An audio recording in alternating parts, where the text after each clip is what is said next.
Welcome all my dedicated ballers. If you're not a part of my dedicated ballers group, it's for DBs, who's just trying to get better. We go over different techniques, all different things.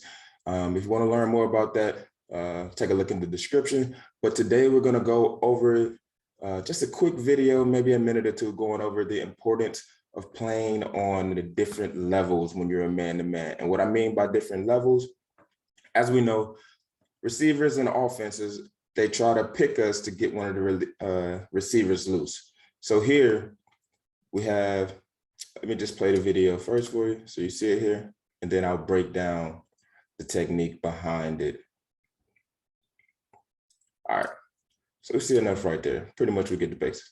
But the thing that we have to know is when we have two receivers, right? Let's just say right now we got a twin set. So we got two receivers and we're both in man-to-man coverage. The thing is, both of us, with this distance here, both of us cannot be pressing, because what the receivers want to do is try to get us to run into each other here.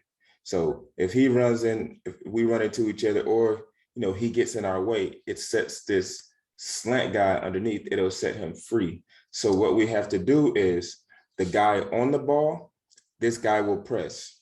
The guy off the ball, he will play off man-to-man. 5 to 7 yards, it depends on, what your coach gives you, but right here, he's about 5 yards. So we got one guy pressing here and we got one guy off. The guy that's pressing, his responsibility doesn't change. He plays straight and press man-to-man like normal. But for the off guy, what he has to do, his job is he's playing man-to-man, but he also, it's his responsibility to avoid any contact here. He's the one with the vision. He could see his teammate here, while the guy who's pressing, he can't see behind him. So right here, we get a good job. He sees the slant. He sees the collision that could have happened here. So he avoids it over the top, comes back down underneath, get in on the breakup. What we don't want to do in this situation, because of how it's set up, he can't really get underneath this. If he tries to get underneath it, he's going to get in a trail position, and that'll be a catch for the receiver. So what he does is slips over the top, gets back down into his angle, gets his hand in there,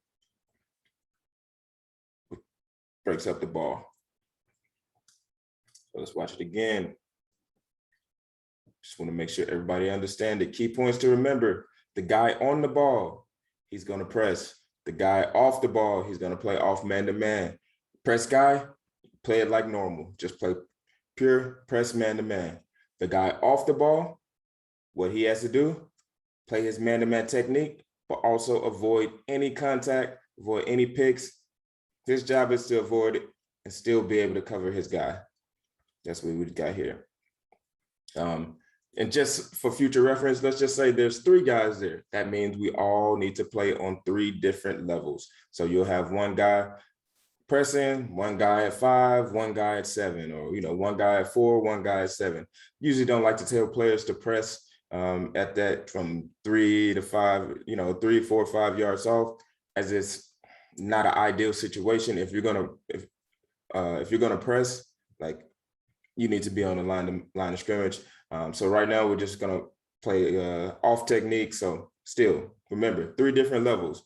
There's 4 receivers over there. We need to be on 4 different levels.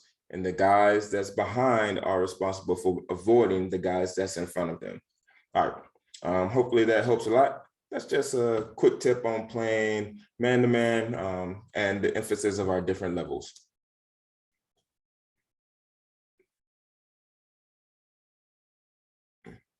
Good play.